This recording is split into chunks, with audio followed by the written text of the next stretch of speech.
بسم اللہ الرحمن الرحیم۔ محترم ناظرین السلام علیکم۔ حضرت محمد صلی اللہ علیہ وآلہ وسلم کی ذات پر لاکھوں کروڑوں درود و سلام۔ جو بندہ رمضان میں جمعے کے دن یہ ایک بار تسبیح پڑھتا ہے، اللہ اسے دنیا کی سب سے قیمتی چیز سے نوازتا ہے۔ حضور پاک صلی اللہ علیہ وآلہ وسلم نے فرمایا، محترم ناظرین، آج ماہ رمضان میں جمعے کے دن کا یہ خاص وظیفہ پڑھ لینا۔ یہ خاص وظیفہ پڑھتے ہی اس گھر کا بچہ دولت مند ہو جاتا ہے۔ یہ بہت ہی پاورفل عمل ہے۔ یہ موقع سال میں صرف ایک بار ملتا ہے۔ یقین نہیں آتا تو آج پھر اس وظیفے کو پڑھ کر دیکھ لو۔ دوستو، ماہ رمضان جو کہ رحمت اور برکت والا مہینہ ہے، آج ماہ رمضان میں جمعے کے دن کا یہ خاص وظیفہ لازمی پڑھیں۔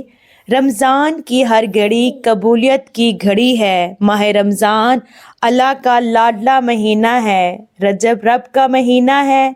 شعبان رب کے پیارے حبیب صلی اللہ علیہ وآلہ وسلم کا مہینہ ہے، اور رمضان پوری امت کا مہینہ ہے۔ آج ماہ رمضان میں اللہ سے خزانے لوٹنے کے لیے، اللہ سے اپنی حاجت کو پورا کروانے کے لیے ایک وظیفہ لے کر آپ کی خدمت میں حاضر ہوئی ہوں۔ جو شخص یہ کہتا ہے کہ مجھے وظیفہ پڑھنا نہیں آتا، مجھے اللہ سے مانگنا نہیں آتا، میرے گھر کی حالت ٹھیک ہونے کا نام تک نہیں لیتی، برسوں کی رکی ہوئی حاجات اور خواہشات، برسوں کی ادھوری خواہشیں صرف ایک دن کے اندر پوری ہو جائیں گی۔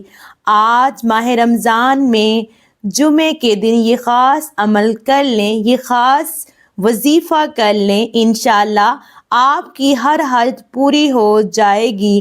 محترم ناظرین، اس وظیفے سے آپ کی تقدیر ہمیشہ ہمیشہ کے لیے بدل جائے گی۔ آج لاپرواہی مت کرنا، آج وظیفہ چھوڑنے کا کوئی بہانہ نہیں۔ جمعے کا دن پورا موجود ہے، جس کو جب جہاں جیسے وقت مل جائے، آپ نے یہ وظیفہ، آپ نے یہ عمل کرنا ضرور ہے۔ آپ یہ عمل کر سکتے ہیں جب جہاں جیسے آپ کو وقت ملے۔ محترم ناظرین، میں نے پہلے بھی آپ کو بتایا تھا کہ آپ نے جب بھی کوئی وظیفہ کرنا ہے، آپ نے نماز پڑھنی ہے باوضو ہو کر، اور قرآن پاک کی تلاوت بھی کرتے رہنا، اور ساتھ میں استغفر اللہ کی تسبیح بھی کرتے رہنا چاہیے۔ اٹھتے بیٹھتے چلتے پھرتے ہر وقت جب بھی آپ کو ٹائم ملے، آپ استغفر اللہ کی تسبیح کرتے رہا کریں۔ محترم ناظرین، سب سے پہلے اپنے مقصد کی نیت کرتے ہوئے آپ نے باوضو ہو کر مصلی پر بیٹھ کر درود پاک پڑھنا ہے۔ آپ رب کریم سے جو بھی چاہیں مانگ لیں، ضد کر کے مانگیے گا، اور آج ایک دو یا تین نہیں، سینکڑوں حاجات کی فہرست بنا کر بھی بیٹھو گے تو آپ کی ہر حاجت ضرور پوری ہوگی انشاءاللہ۔ شرط یہ ہے کہ مقصد کی نیت کر کے بیٹھنا ہے، کیونکہ اعمال کا دار و مدار نیتوں پر ہے، اور آج رب کریم سے جس حاجت کو لے کر بیٹھو گے وہ مل کر رہے گی۔ اس لیے آج تھوڑا نہ مانگنا، یہ نہ ہو کہ بعد میں کہو کہ کاش یہ بھی مانگ لیا ہوتا، کاش یہ بھی مانگ لیا ہوتا۔ مقصد کی نیت کرتے ہوئے فوری طور پر آپ نے ایک بار اعوذ باللہ من الشیطان الرجیم، بسم اللہ الرحمن الرحیم پڑھ کر وظیفے کا آغاز کرنا ہے۔ اپنی آنکھوں کو بند کر لینا ہے۔ یوں محسوس کیجیے گا دنیا سے آپ کا تعلق ختم ہو چکا ہے۔ ہر لمحہ نعمتیں، رحمتیں، برکتیں بارش کی طرح برس رہی ہیں۔ آپ نے آنکھوں کو بند کرتے ہوئے پہلے نمبر پر جو وظیفہ پڑھنا ہے وہ صرف 1 منٹ کی تسبیح ہے۔ یہ تسبیح آپ کی تقدیر کا آج فیصلہ کرے گی۔ یہ تسبیح گھر کے حالات کو بدل دے گی۔ یہ تسبیح بے برکتی، بے سکونی کا خاتمہ کر دے گی۔ ہر کوئی چاہتا ہے کہ غیب سے مدد ہو جائے۔ وہ تسبیح ہے رب کریم کے 3 ناموں کی، رب کریم کے 3 ناموں کی، جی ہاں ناظرین، وہ رب کریم کے 3 ناموں کی تسبیح ہے۔ آج کے دن صرف 1 منٹ کی تسبیح یا غنیو یا مغنیو یا اللہ کی پڑھتے ہی آپ کی ہر حاجت پوری ہو جائے گی انشاءاللہ۔ آپ نے اس تسبیح کو پڑھنا کیسے ہے؟ توجہ کیجئے گا۔ آپ نے یا غنیو یا مغنیو یا اللہ کو عام تسبیح کی طرح نہیں پڑھنا کہ تسبیح کا دانے پہ دانہ پھینکو۔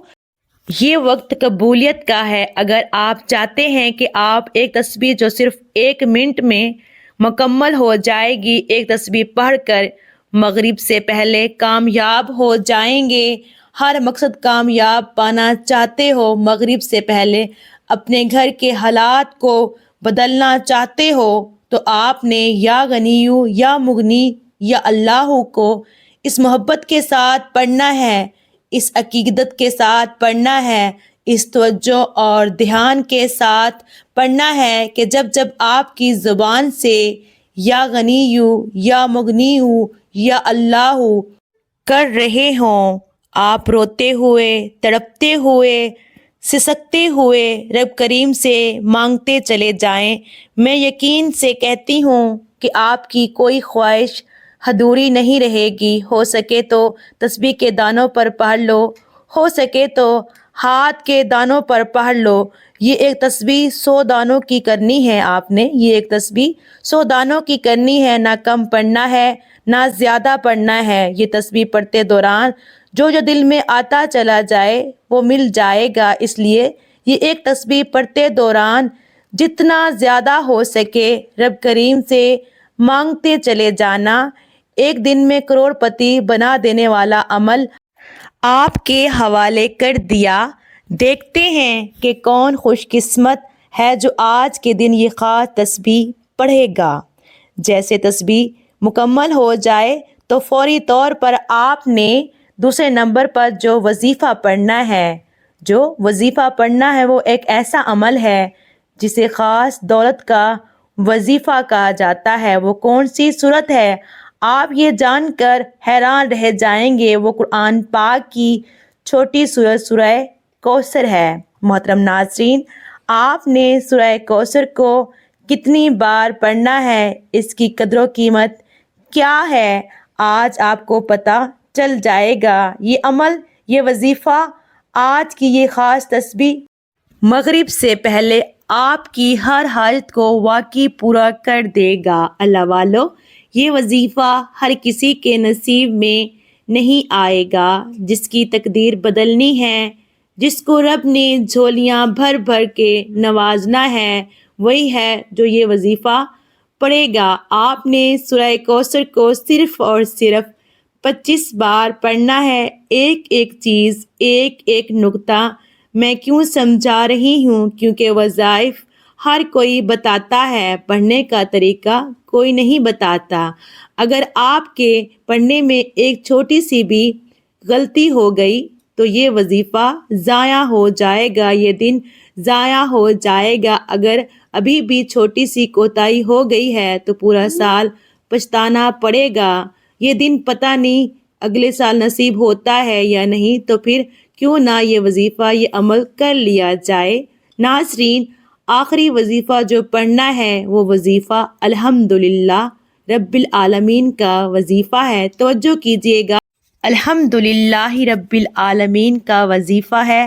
الحمدللہ رب کا شکر ہے۔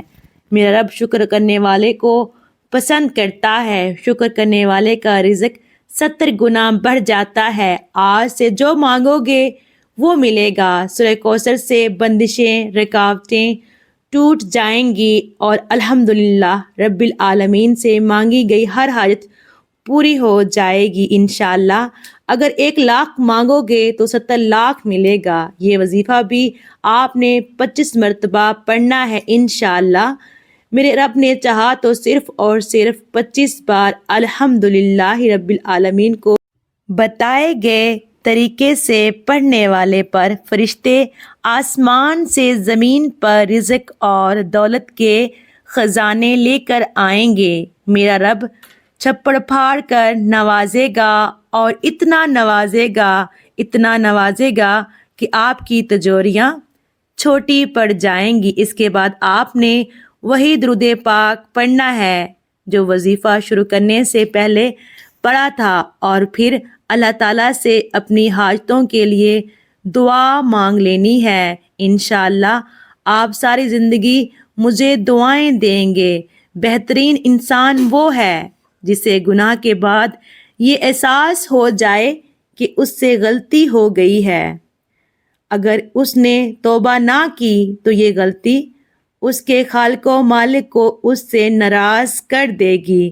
محترم ناظرین، اس سے اپنے معبود و مالک کی ناراضگی کسی صورت بھی برداشت نہیں ہوتی، اس لیے وہ فوری طور پر اللہ کریم کے دربار میں حاضر ہو کر گڑ گڑا کر معافی مانگتا ہے اور آئندہ سے گناہ نہ کرنے کا پکا عزم کرتے ہوئے توبہ کرتا ہے کہ اے مالک و ملک، اس مرتبہ معاف کر دے، آئندہ میں ایسا کبھی نہ کروں گا۔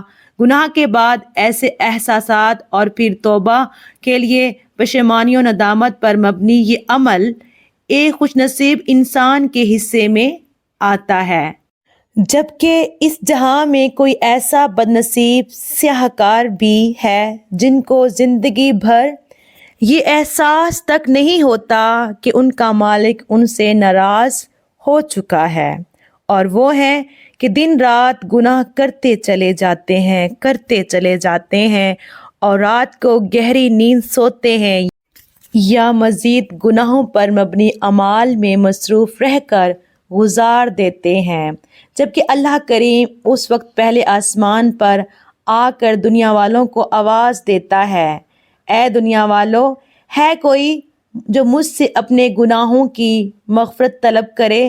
ہے کوئی توبہ کرنے والا؟ میں اسے اپنی رحمت سے بخش دوں۔ اے اللہ، رمضان کا مہینہ قریب آ گیا ہے، بس آپ سے اس مہینے کو میری سلامتی کا ذریعہ بنائیے اور مجھے اس مہینے میں گناہوں سے محفوظ فرمائیے اور میری طرف سے اسے سلامتی والا بنائیے۔ اے اللہ، ہم اپنی گناہوں سے توبہ کرتے ہیں، ہماری توبہ قبول فرما لیجئے، آمین۔ اللہ پاک سے دعا ہے کہ میرے جتنے بھی بہن بھائی جو بے اولاد ہیں، اللہ پاک ان کو بے عیب اور نیک صالحہ اولاد سے نوازے۔ اس ماہ رمضان المبارک کے صدقے میں اور جتنے بھی بہن بھائی پردیس میں ہیں، مشکلات کا سامنا کر رہے ہیں، اس ماہ رمضان المبارک کے صدقے ان کی تمام مشکلات کو اللہ پاک آسان فرما دے۔ یا اللہ، ہم اپنے گناہوں کی معافی مانگتے ہیں، ہمارے گناہوں کو معاف کر دے۔ یا اللہ، جتنے بھی قرض دار ہیں ان کو قرض سے نجات عطا فرما۔ یا اللہ، جتنے بھی مسلمان مشکلات میں پھنسے ہوئے ہیں، یا اللہ ان کی مشکلات کو آسان فرما دے۔ یا اللہ، جو بیمار ہیں، ہسپتالوں میں ایمرجنسی میں داخل ہیں، یا اللہ ان کو اپنے حبیب کے صدقے صحت یابی عطا فرما دے۔ یا اللہ، ہمارے ملک پاکستان کی حفاظت عطا فرما۔ یا اللہ، ہمارے ملک پاکستان کو ترقی عطا فرما۔ یا اللہ، ہمارے ملک پاکستان کو نیک حکمران عطا فرما۔ یا اللہ، ہمارے ملک میں بہت بے روزگاری ہے، بہت مہنگائی ہے، یا اللہ ہمارے ملک کی ترقی عطا فرما، ہمارے ملک میں بے روزگاری کا خاتمہ کر دے۔ یا اللہ، ہمارے ملک میں روزگاری کے وسیلے بنا دے۔ یا اللہ، ہم جانتے ہیں ہم تیرے گناہ گار بندے ہیں، یا اللہ اس ماہ رمضان کے صدقے میں ہمارے گناہوں کو معاف فرما دے۔ یا اللہ، عمران خان کی حفاظت فرما، اللہ پاک عمران خان کے لیے آسانیاں فرما، آمین ثم آمین۔ محترم ناظرین، اللہ پاک کے 99 ناموں میں سے ایک نام کمنٹ باکس میں ضرور ٹائپ کیجیے گا۔ اللہ پاک آپ سب کا حامی و ناصر ہو۔ اللہ حافظ۔